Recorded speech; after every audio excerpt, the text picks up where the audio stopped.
So before we get into the recap, I want to show this clip between Nick Castellanos and a reporter because things got a little bit spicy. So let me know in the comments, whose side are you on?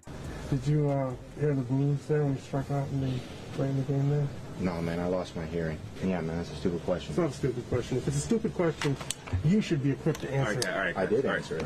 All right. The answer You should be able to handle a stupid question. we got the answers. That We're doesn't mean good. that I can't say that it's a stupid question. It wasn't a stupid question. It's a legit question. So you don't really see that too often, and in my opinion, I'm on the side of Nick Castellanos. Maybe if the reporter said, hey, Nick, what do you think of the boos? As opposed to, do you hear the boos? Obviously, he hears the boos. He knows he's struggling. It is a stupid question. What's up, everyone? It's Fuzzy. Welcome back to yet another MLB recap. We have a lot to talk about today, including tons of injury updates across the game of baseball. Justin Verlander, Mr. JV, is proving yet again that he is in fact not human. And Boston, they're really starting to fade into the background of not only the AL East, but the wild card as well. Remember, guys, if you're going to any baseball games or concerts anytime soon, use code Fuzzy on SeatGeek to save yourself $20 off your entire order. So before we talk about the games from yesterday, I want to update you guys on injuries across the league. So if you're a Marlins fan, this one really stings because Max Meyer is one of my favorite prospects in baseball, and as you can see, he threw 1, 2, 3 pitches where he did not look comfortable at all. He was releasing him and then kind of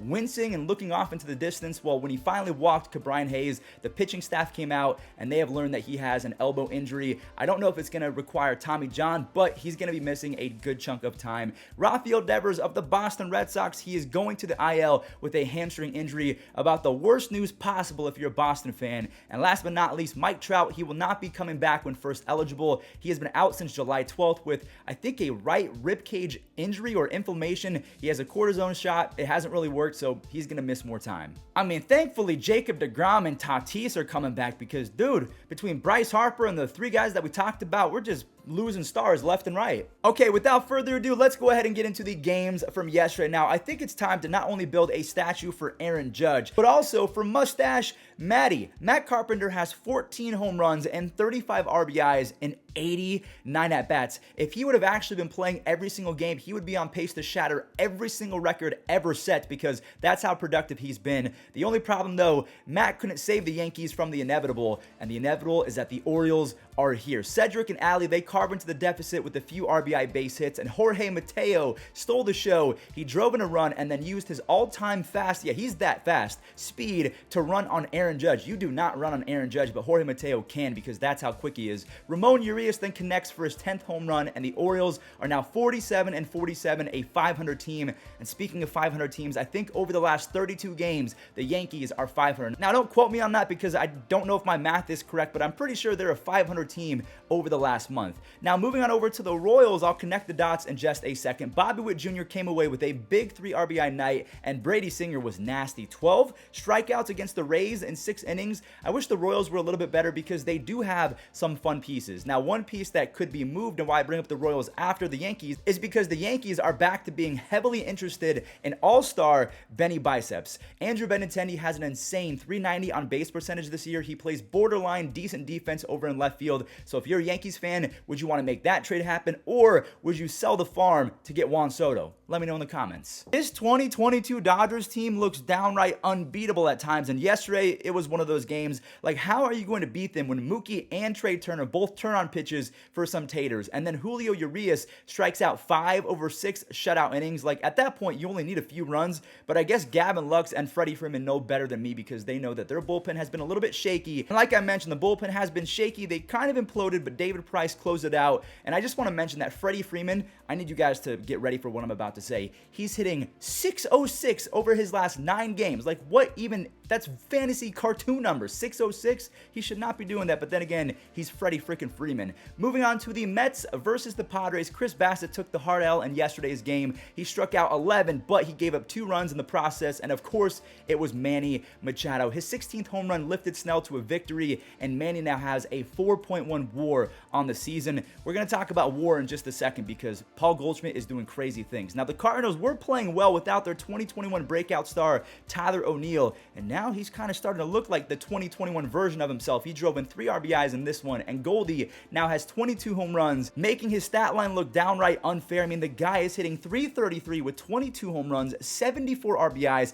5 stolen bases just because he can. He has a whopping 190 OPS plus and a 5 WAR. He might mess around and have a 9 WAR start by the end of the season. Now, at this point, if I'm the Angels GM, I am considering trading Shohei Ohtani and Mike Trout, and I'm just going to start over because Dansby Swanson and Harris, along with Austin Riley, they are showing exactly why the Angels ownership and GM should be embarrassed. They are actually good at not only acquiring talent, but developing talent as well. Dansby and Michael Harris, they're breaking out. Austin Riley has 28 home runs and 63 RBIs, and even Kyle Wright, after starting off his career horribly, the Braves have done a fantastic job at reassuring him positively and making sure that he can develop at the right pace, and he had 8 more strikeouts. He lowers his ERA to 2.95. I am sorry, Halo fans. I think the reason why you're not a very good team is because you're not good at developing players. Brandon Marsh has kind of fallen off. Joe Adell cannot catch a fly ball. It's just, you're not good at developing players. I'm sorry. And not to say that Mike Trout and Shohei Ohtani haven't been developed, but I think that they are so otherworldly talented that they could have been on any other team and they would have been just as successful. So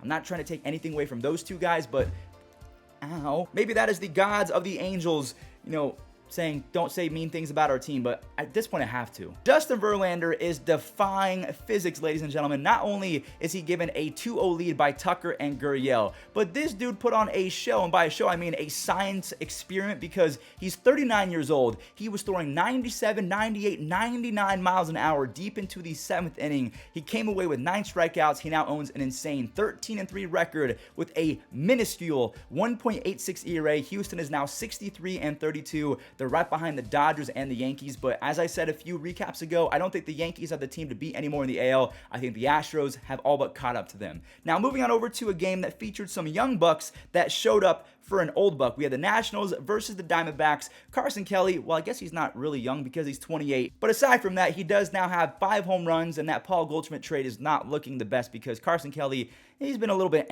Alec Thomas, though, he had some fun. He went 3 for 4 with 2 RBIs, and considering he just turned 22 years old, he is going to be a menace for a while. But again, this was all for the 33-year-old phenom, Madison Bumgarner, who dazzled for 9 strikeouts over 8 dominant innings. I'll tip my cap to Mad Bum any chance I get. Now, this next matchup, you're not going to beat the Brewers when Brandon Woodruff is on his game, let alone when his offense puts up 9 runs. So Renfroe and Caratini, they led the charge by driving in 5 of the 9 runs. Woodruff only allowed 1 run in the first and then completely shut down the Rockies. 1 earned run, 8 strikeouts over 6 innings, and Renfroe has been a monster over the last 2 weeks.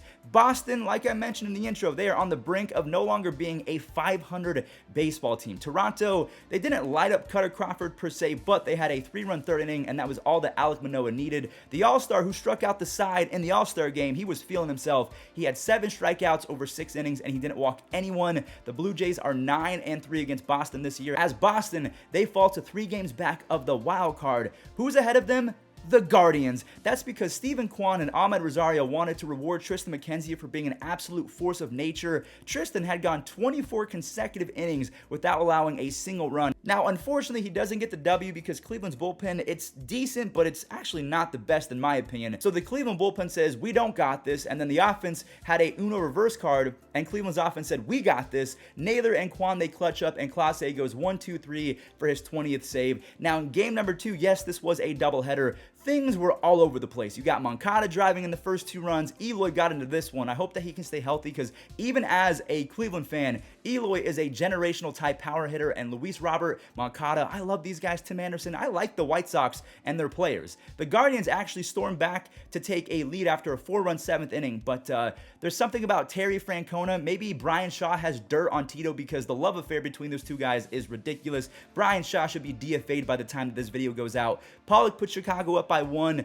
Brian Shaw has a 5.2 ERA since 2018. Get him off the team. I don't mean to be mean, but God, it's not working anymore. So the White Sox improved to 4-8 versus Cleveland, so Cleveland definitely has their number, but Chicago has looked decent over the last few weeks. Joe Ryan and the Twins proved that even though Detroit made some moves, Minnesota is still a vastly superior team. Correa smoked his 12th home run. He has a 133 OPS plus, so yes, he is going to get another fat bag in the 2022-2023 offseason. Joe showed off his nasty stuff by striking out 7 in under 6 innings, and the Twins offense popped off after he came out. Luis Ariz stayed red hot, and Gio Urshela has proven that he can be just as good as old man Josh Donaldson, keyword old, because prime Josh Donaldson is one of the best that we've ever seen at the hot corner. Now, I haven't heard this name in quite some time. Marcus Stroman, again, it's been a minute because I think he's been injured, but he was great yesterday. He and Wheeler were going at it all day, And it showed because it was 1-1 going into the 9th inning, and it stayed that way, so we need extra innings. And this is where the Cubs erupted. Chicago got a few runs that they worked for, and then they got a few more that they didn't work for, because Alec Boehm might be the worst defender in baseball. Since 2021, since last year, he has a negative 26 defensive run saves over the last 2 seasons. They got to put him at DH or something. Contreras has an RBI double, and the Cubs come away with the victory. Now, the final 2 games, they were kind of low scoring, so I wanted to group them together. We have Pittsburgh, who was very happy with their signing of Jose Quintana. Jose got all of the run support he needed after a Yoshi Tsutsugo RBI single, and then you saw Quintana dice up Miami for 7 shutout innings, didn't walk anyone, so Pittsburgh probably is going to flip Jose, so they gave him a 1-year deal. He has been fantastic, and now they're going to get some pieces in return for their older former star.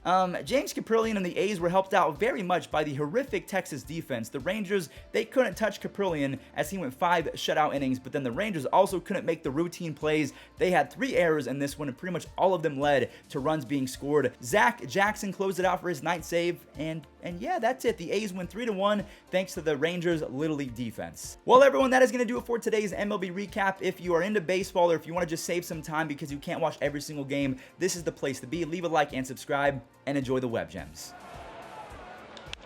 Fly ball left field and deep. Badu looks up. He will leap, and he will make the catch. Yabba dabba. That was gone until Akil Badu said it wasn't. Choi hits it deep into right center field. Isbell is at the wall, and he's got it. Nicely. Showing some skills out there. That's beautiful. Wow.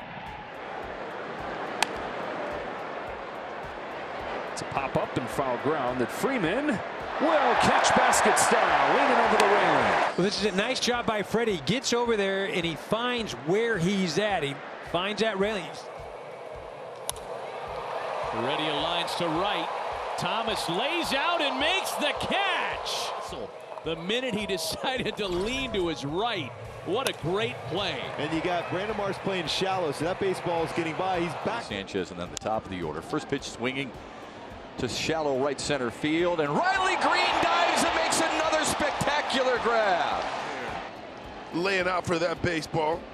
He'll take the catch. Grounded to third. Donaldson across his body. Dug up by LeMahieu for the final out of the second. In Buffalo. Bichette to his left, he's got it, and the throw to first to get him. Bichette, this warrants one more look. Going to break, a long way to his left, steadied himself. We skipped a little bit.